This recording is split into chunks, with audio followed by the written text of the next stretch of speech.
كل سنه وانت طيب. سنة سعيدة عليك إن شاء الله. يا ترى ايه احلى حاجه ممكن تعملها في 2025؟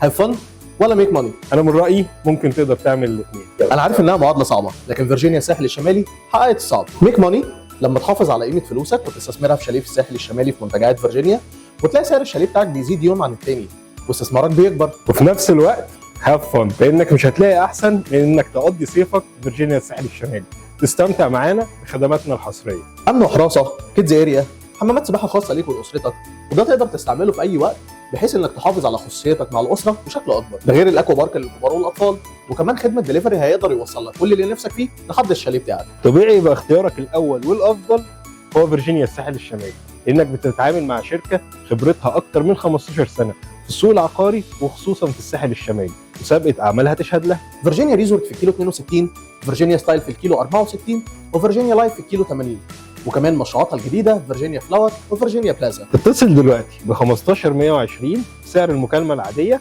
وحقق المعادلة الصعبة.